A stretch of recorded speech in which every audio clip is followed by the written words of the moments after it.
Qué bueno que siguen en sintonía con Uno más Uno, tal y como habíamos anunciado. Tenemos un plato fuerte para este jueves, ya que estamos muy bien acompañados por Luis Carvajal, que es el coordinador de la Comisión Ambiental de la UAS, y también por Nelson Pimentel.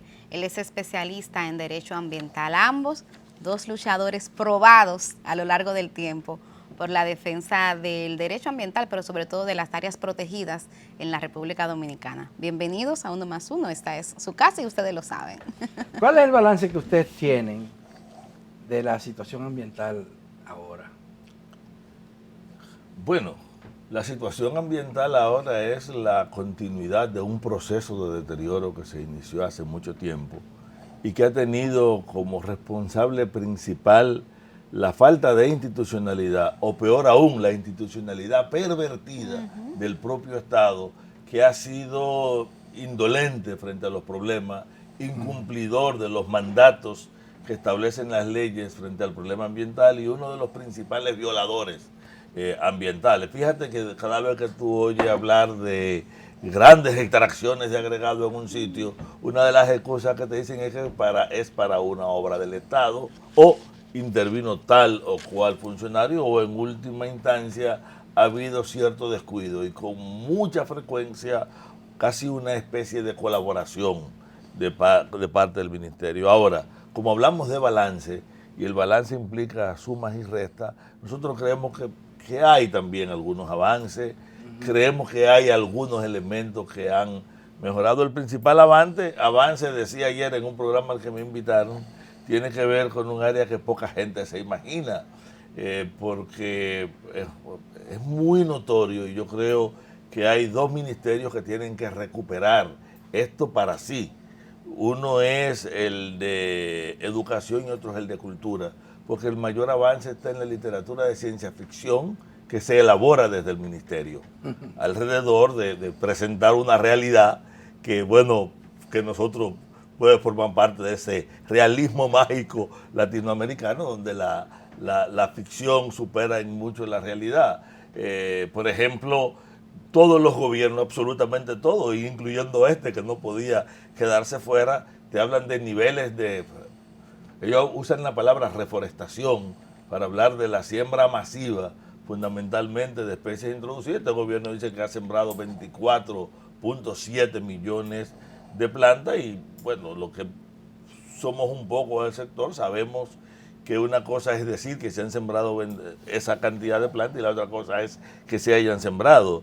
Y los mismos funcionarios, el mismo gobierno que criticaba hace 4 años los números, las estadísticas que ofrecía Ángel Esteves, recuperan esas estadísticas y las superan.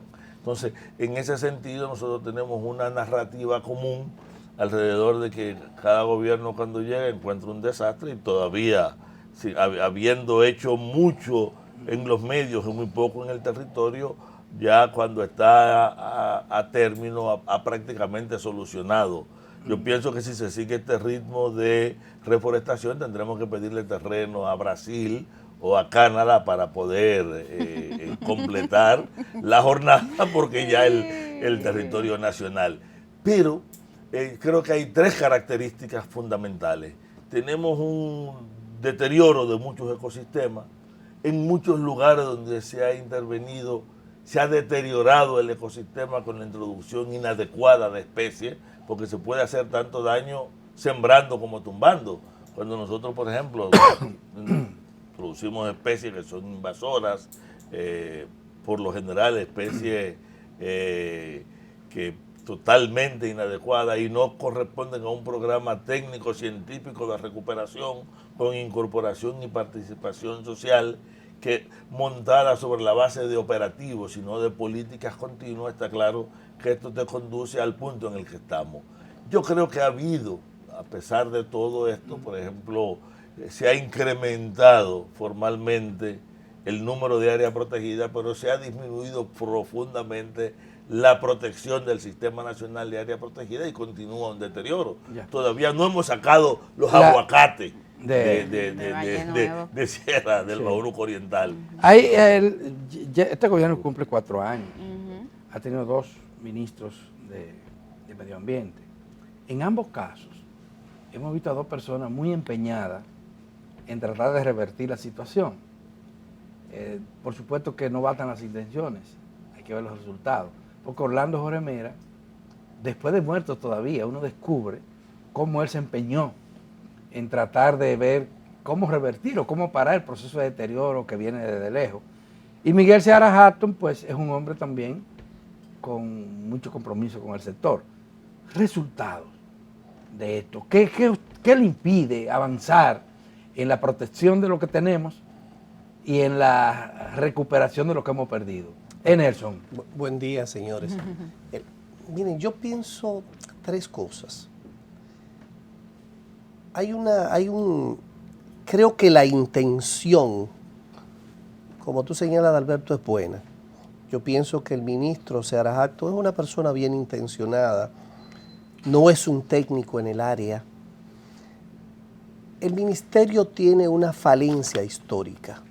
Tiene una falencia histórica porque hay un divorcio entre lo que se plantea y se teoriza y lo que se ejecuta de manera objetiva y tangible en los hechos. En el caso concreto del SINAP, del Sistema Nacional de Áreas Protegidas, obviamente tenemos un tema de falta de seguimiento, tenemos un tema serio de un proceso profundo, no solamente de protección, cuidado, de invertir lo necesario por cuidar nuestras áreas que empiezan en la parte humana.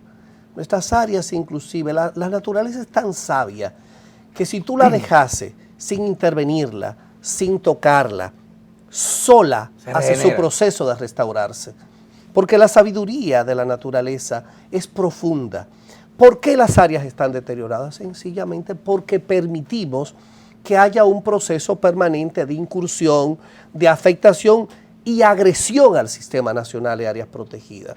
Muchas veces empujado desde el Estado mismo y otras veces o por comisión o por omisión. Y los ejemplos aquí están al pecho. Tema Bucanje, tema que acaba de plantear Luis con el tema de los aguacates, pero más aún. Tenemos también un tema histórico que hay que enfrentar. Es que nosotros tenemos un universo, una cantidad inmensa de áreas protegidas creadas y parques nacionales que vienen de décadas, en las cuales nunca se ha hecho el proceso que de manera real hay que ejecutar. Tú creas un área protegida por decreto, en mérito a la ley, en mérito a lo que tú entiendas, pero dejas en esa área protegida el universo de lo que ya previamente existía. Tú tienes ahí agricultores, ganaderos. Y los planes de manejo nunca aparecen. No, pero es que quiero completarte esta idea, Alberto. ¿Qué ocurre cuando tú creas Siete Picos? Por poner un ejemplo que te atañe mucho en lo personal por la parte de Villa Altagracia. ¿Cuántos propietarios han sido pagados, desinteresados, indemnizados y cuántos se han sacado? ¿Cuántos permanecen? ¿Cuántas fincas ganaderas todavía subsisten en Siete Picos? ¿Cuántos funcionarios actuales todavía están potenciando y propiciando invasiones en Siete Picos? Por ponerte un ejemplo muy actual, ¿qué ocurre con áreas cuando nosotros tenemos guardaparques y guardabosques y bomberos forestales que todavía te ganan 15,000 pesos y lo exhibimos como un salario? Ganaban menos de 8,000. Y lo han subido a 15. Oye, pero es un logro.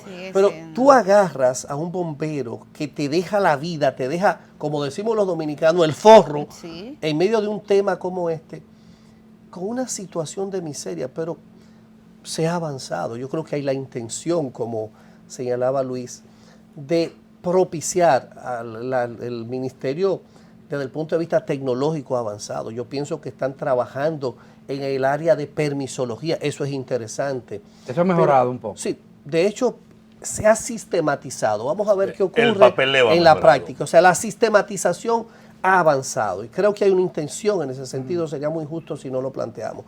Y creo que hay una intención. Ahora tenemos que convertir eso, y hay una parte que yo en lo personal debo valorar. El sector ambiental de la República Dominicana se ha visto siempre como una parte adversa. Cuando se asume que debemos empujar junto a la carreta, porque lo que somos es esa parte de la sociedad, de la comunidad, que nos toca empujar, debidamente empoderado, por primera vez, y debemos decirlo con muchísima honestidad, Tú tienes un presidente que es capaz de sentarse y discutir contigo los temas de manera abierta. O con el ministerio nos sentamos a discutirlo. Porque el que piensa eso que ha ocurrido con... ocurre eso con está ocurriendo permanencia. ahora con el movimiento. Sí. En el caso de la coalición, en el caso nuestro, ocurre. Y vamos a discutir y a confrontar las ideas y a pelearlo como debe ser. Porque ese es el papel. Pero que en nos eso toca. del medio ambiente y los recursos naturales, no es conveniente que se produzca una alianza real entre la sociedad, que es lo que representan las organizaciones ecologistas Claro. del país o ambientalistas, y el Estado. Porque los intereses que más agreden al movimiento, a las comunidades, no son ni el Estado ni las organizaciones, al revés, son siempre grupos privados. Sí, pero una alianza social, ahora que se habla mucho de alianza Sí. público-privada entre el Estado y las comunidades, debe ser parte natural en cualquier sociedad democrática.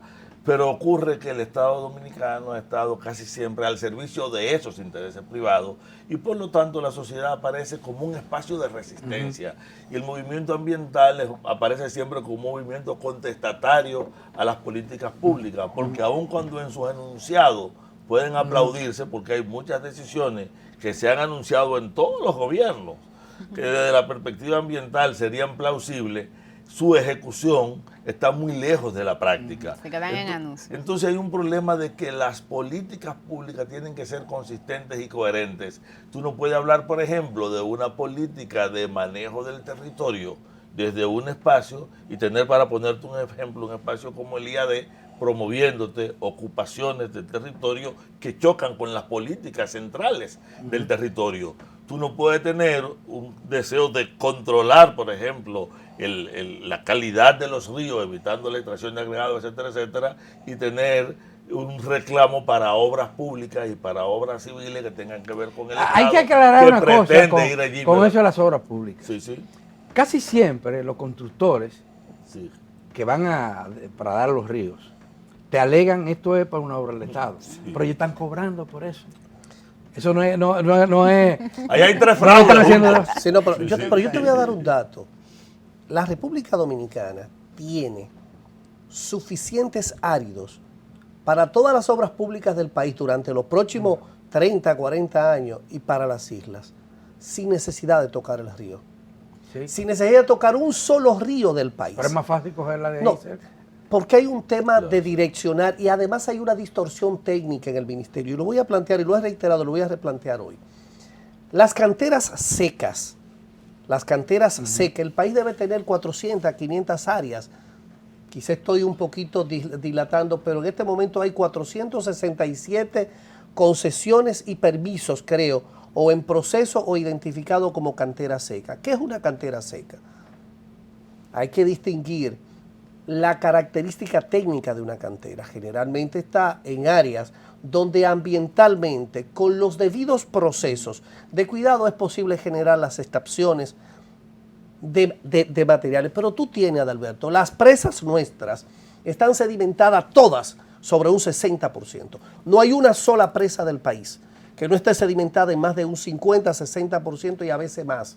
Pinalito, por ejemplo. Te puede invertir una cantidad enorme de dinero Pero, en la construcción. Pero ¿qué ocurre? Tú tienes las colas, que ese proceso, una cola generalmente la miden los técnicos, bueno, yo lo que soy es abogado, ¿no? Pero el nivel máximo que te puede alcanzar una presa en su proceso de crecimiento e inundación, aguas arriba de un río, se considera cola. El nivel de deposición, de depósito de materiales que hay en las colas de la presa, Atillo tiene 7 kilómetros de cola.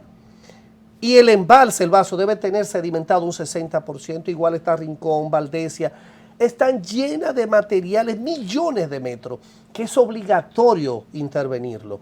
Cada vez que tú le sacas de sedimentos a una cola de presa 1 metro cúbico con una retropala, hay promedio 200 y pico de metros, de galones de agua que tú le aumentes la capacidad. Entonces no necesitamos tocar el río, es más. Hay un tema que voy a invitar que 1+1 le dé seguimiento porque le estamos dando seguimiento. El tema Nizao, que es un tema histórico, que la hace Que está ahí 15 mismo, que está ahí mismo y que es el agua de Santo Domingo. Te voy a dar 2 datos, Adalberto. Hace 15 días, haciendo nosotros un descenso con el Procurador Nacional, con el Procurador para la Defensa del Medio Ambiente, Francisco Contreras, y la Comisión Ambiental, con Milton Martínez nos encontramos con dos cosas. Habíamos hecho la denuncia de lo que implica todavía la estación nocturna en Nizao y el desastre que es Nizao. Estábamos haciendo una supervisión y nos encontramos que dos empresas, las fotos, bueno, es hachezarla, pero te la voy a pasar. Alba Sánchez y Constructora Bisonó tomaron en la zona de Lucas Díaz, llegando al puente de Lucas Díaz en la 6 de noviembre, a 35 o 40 metros de la autopista 6 de noviembre, y debajo de la autopista de 345.000 kVA, la autopista eléctrica más importante del país, y ahí tienen una explotación minera. Las torres... Pero vi que la pararon, ¿o no? Sí, la paró el procurador ese día que día. fuimos, el procurador se empantalonó y paró.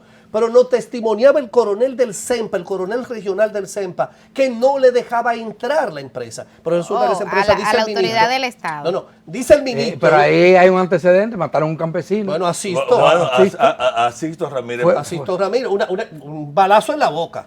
Si Nelson me permite, mira, detrás de esto hay varias de las grandes mentiras que operan.